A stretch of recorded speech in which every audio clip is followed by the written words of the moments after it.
از نظر ویژگی‌های سلامتی بی‌نظیره و به درد کسی میخوره که میخواد حرفه‌ای ورزش بکنه. میتونه یه سری قابلیت‌های خاص داشته باشه واسه ورزشکارا، اما نسبت به ساعت‌های خیلی ارزان‌تر از خودش هم یه سری قابلیت خاص رو نداره و عجیبه که این قابلیت‌ها روی ساعت وجود ندارن.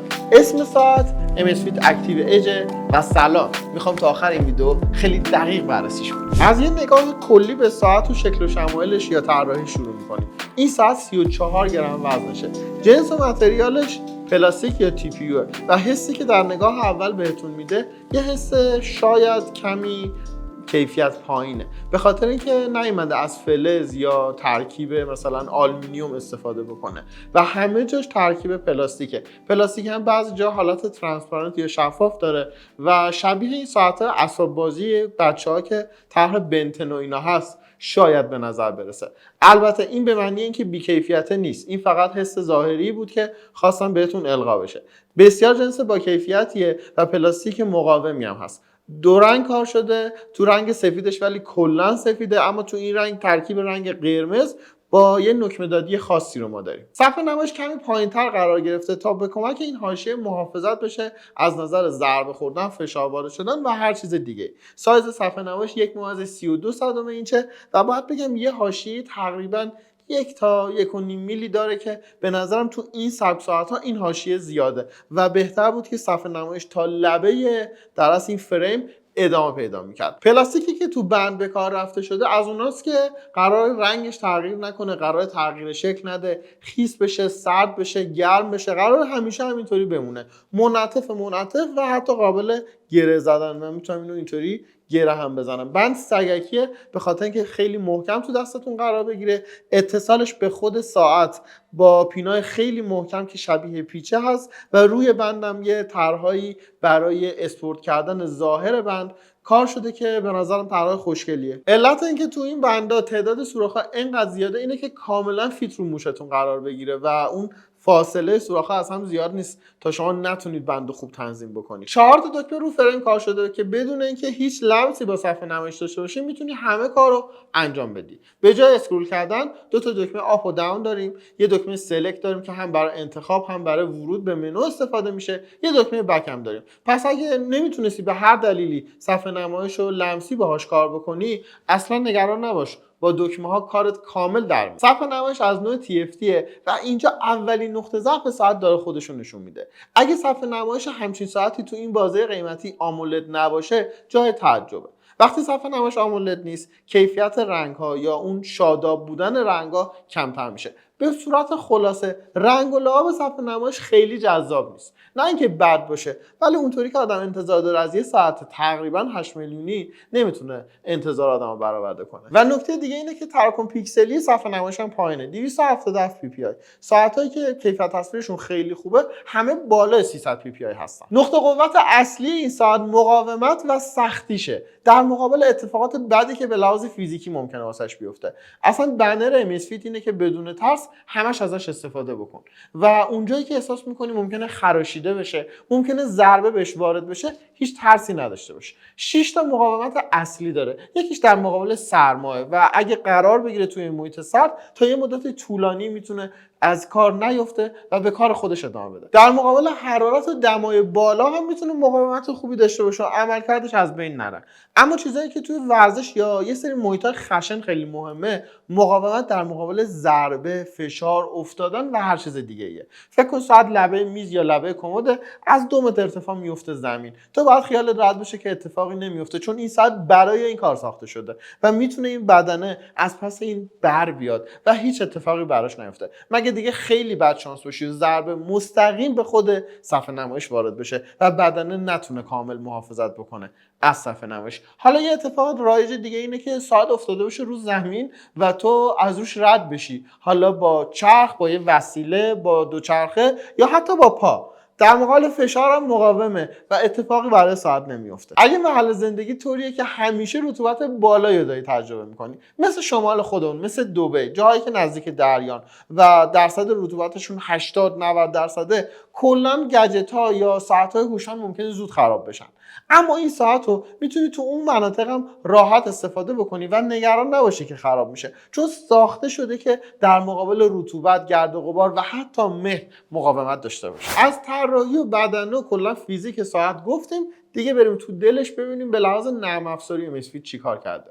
اول از همه که سیستم عامل ZPOS 2 رو داره. MSFit روی این سیستم عامل خیلی کار کرده و روی جزئیاتش هم کار کرده تا یه سیستم عامل کاملا یک پارچه و قوی داشته باشه و بتونه این سیستم عامل کمکت بکنه از نظر سلامتی و از نظر ورزشی. منتها قبل از اینکه برسیم به اینکه خب چه قابلیت‌های سلامتی یا ورزشی داره، مهم اینه که اصلا موقع کار کردن چه حسی بهت دست میده، چقدر روونه، این طرح‌های گرافیکی که توش وجود داره یا اون رابط کاربری که در واقع اون حس رو برای تو ایجاد میکنه چقدر قویه. که باید بگم از همه نظر سیستم عامل قویه و اون پردازنده با کیفیتی که توش به کار رفته در کنار سیستم عامل قوی که استفاده شده کمک میکنه که تو دل ساعت که داری میچرخی یا با منوها و قسمت‌های مختلف کار میکنی هیچ ضعف یا هیچ کندی احساس نکنی.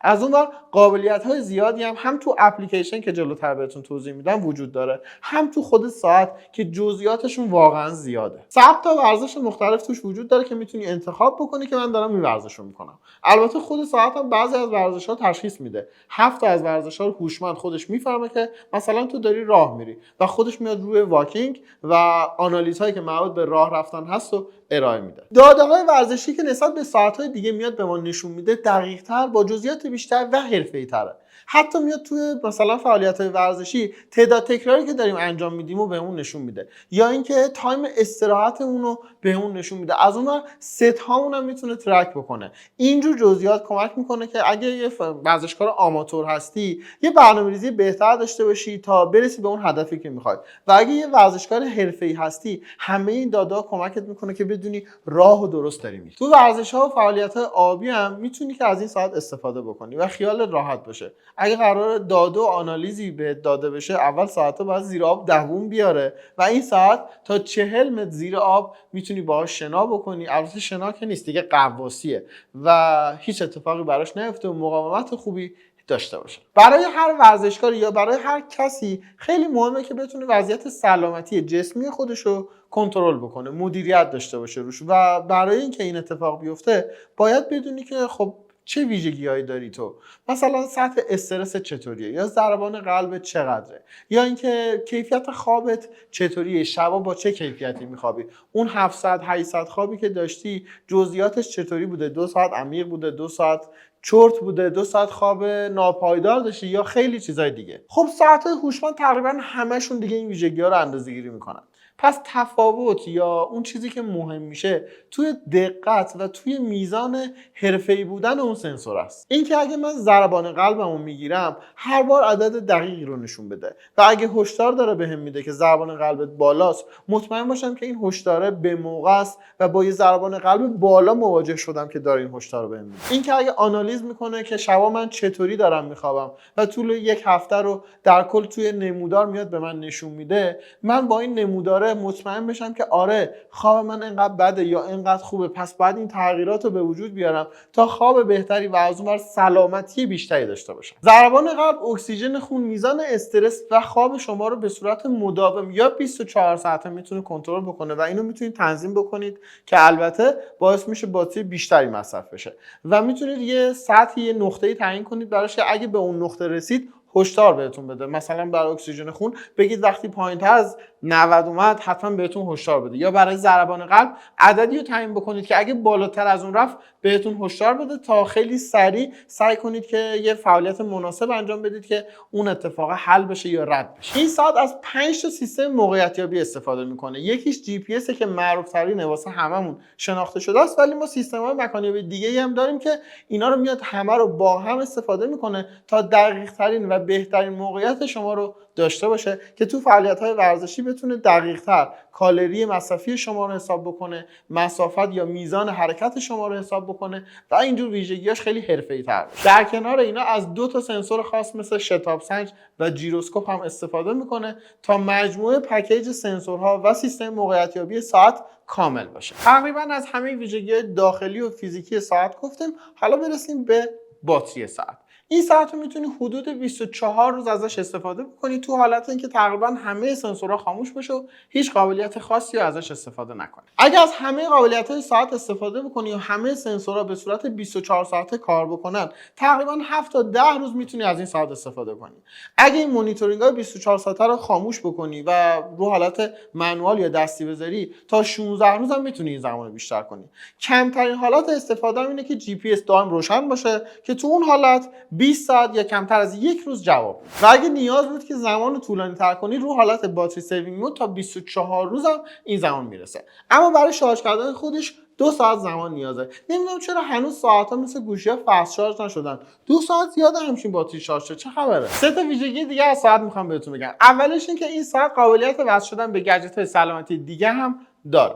دومیش این که میتونید روی خود ساعت بیایید فعالیت ورزشی برای خودتون تعیین بکنید و طبق اون الگو ادامه بدید. و سومیش که از طریق اپلیکیشن زپ میتونید که یه تمپلیت ورزشی برای خودتون بسازید و از این طریق ورزشاتون رو انجام بدید.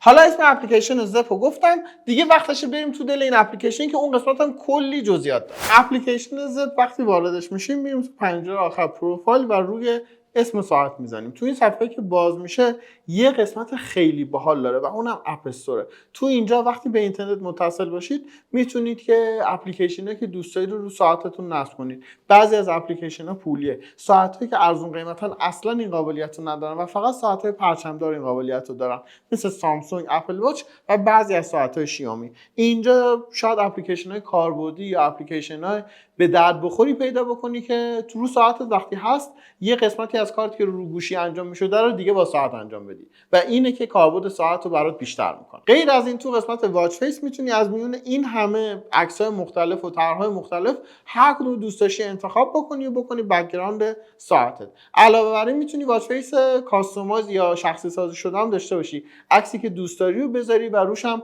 ادیت بکنی. کلا ادیت کردن رو واچ فیس هم قابل انجام هست و از این نظر خوبه که خب هر شکلی دوست داری بک‌گراند ساعتته. تو اولین قسمت هلس مانیتورینگ میتونی تنظیم بکنی که سنسور اکسیژن، ضربان، میزان استرس و همینطور کیفیت خوابت چطور عمل بکنه و جزئیاتش رو اینجا میتونی ببینی که جزئیات زیادی در دسترسه. اگه همه رو روشن کنی یادت باشه که باتریت زودتر مصرف میشه. تب بعدی در واقع همون مربی خصوصی است که اول ویدیو بهتون گفتم. تو تب ورکاوت وارد قسمت زپ کوچ که بشید، اینجا یه سری تنظیمات داره واسه اینکه یه برنامه به خودتون بدید. برنامه‌تون رو دنبال بکنید، تارگت تعیین بکنید، هدف تعیین بکنید و ببینید که پیشرفتتون نسبت به قبلتون چطوره، نسبت به این هفته چطوره و کلا همه چیزو شبیه یه مربی که داره بهتون مدام برنامه میده، روتین بهتون میده، کنترل میکنه و میتونید آنالیزها رو ببینید و ببینید تو چه شرایطی هستی و هی به سمت بهتر شدن حرکت کنید. تب بعدی تب اسلیپه. الان کلا هیچ داده‌ای داخلش نیست و وقتی واردش میشیم همه چی خالیه، به خاطر اینکه موقعی که من خوابیدم این رو مچم نبوده. ولی یه تب خیلی به درد بخوره واسه اینکه شما بتونید کنترل خیلی دقیقی رو کیفیت خوابتون داشته باشید و مطمئن باشید که یه قسمت از سلامتی به خوابتون برمیگرده. اما میریم تو تب اول، تب هوم، که اینجا یه سری داده هست مثل تعداد قدمی که امروز برداشتید یا مثل داده‌ای که به نمودار پی ای آیتون برمیگرده و اینجا میتونید ببینید.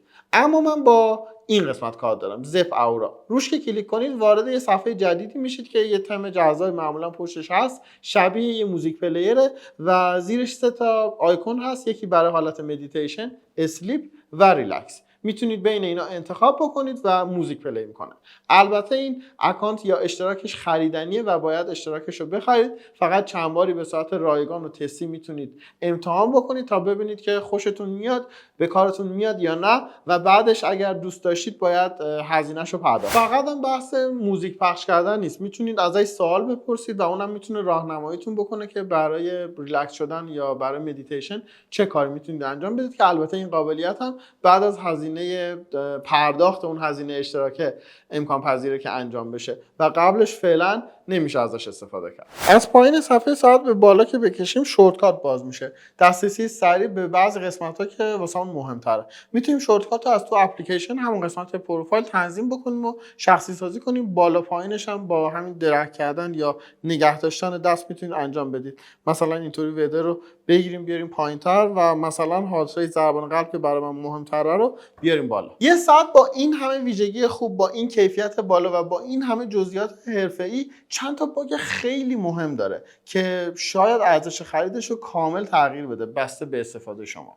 اولیش این که میکروفون نداره. وقتی میکروفون نداره نه قابلیت مکالمه داره نه قابلیت دستیار صوتی. این خیلی ممکنه که بد باشه و ممکنه بعضیا به خاطر اینکه نیاز به قابلیت مکالمه دارن کلا این ساعت از گزینه‌های خریدشون حذف بشه. دومیش این که اسپیکر هم نداره. پس اینکه زنگ بخوره اصلا قابلیتش رو نداره، نوتیفیکیشن بیاد صدای پخش بکنه قابلیتش رو نداره، یا حتی برای گزینه فایند مای واچ هم نمیتونید صدا ازش پخش کنید و همه این کارا رو فقط با ویبره میتونه به شما اطلاع بده و غیر از ویبره هیچ صدای ازش خارج نمیشه. این دو تا موردی که بهتون گفتم شاید برای من خیلی مهم نباشه چون به نظرم مکالمه ساعت خیلی کاربردی نیست و دستیار صوتی هم خیلی استفاده نمیشه.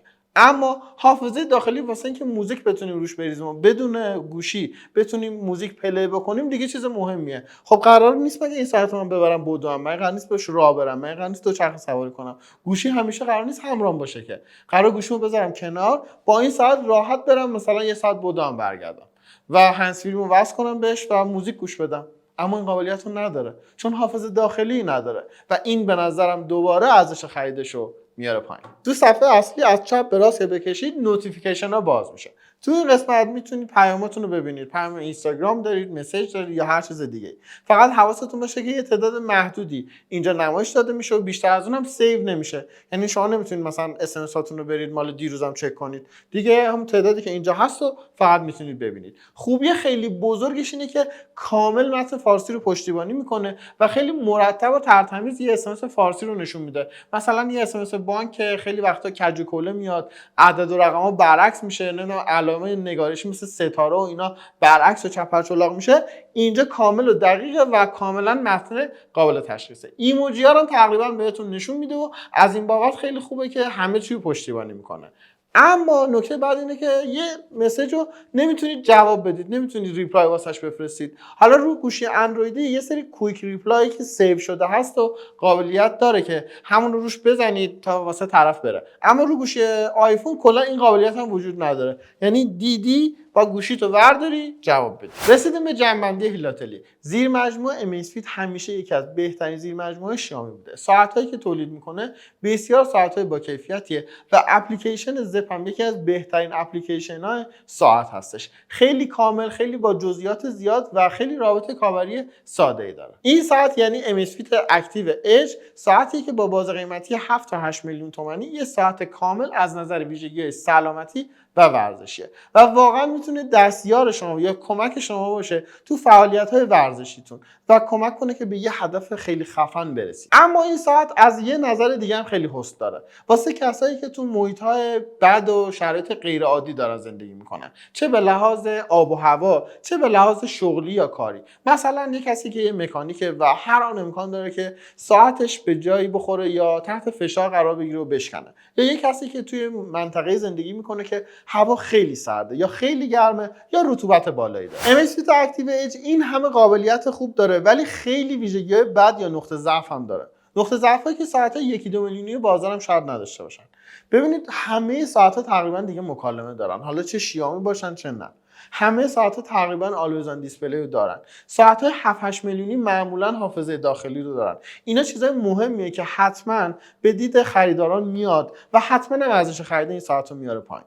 فقط اونایی که طرفدار این سبک ساعت هستن به لحاظ ظاهری یا اینکه به لحاظ فیزیکی اینقدر مقاومت در مقابل فشار و دما یا ویژگی مثل ضربه براشون مهمه، ممکنه بیان سمت همچین ساعتایی. پس به نظر منم این ساعت ارزش خرید خیلی بالایی نداره. اگر تو شرایط خاصی زندگی نمی‌کنی، اگر شغل خاصی نداری و اگر مقاومت‌ها یا ویژگی‌های سلامتی یا ورزشی خفنش به دردت نمیخوره. اگه میخوای یه ساعت روزمره داشته باشی میتونی با هزینه‌های خیلی کمتر از این ساعتی بگیری که همین قابلیت‌ها یا حتی بیشتر از اینو داشته باشه. دمتون گرم ویدیو رو تا اینجا با ما همراه بودید و تا آخرش دیدید. منم سعی کردم که تو همه ویدیو هر چی به ذهنم میرسه خوب و بد صادقانه بهتون بگم و شاید خیلی جا رأیتون رو زده باشم که این ساعت به درد شما نمیخوره. ان شاءالله که هیلاتلی باشید و کانال ما رو یادتون نره. حمایت شما کلی ذوق و انرژی میده واسه تولید محتوا آینده.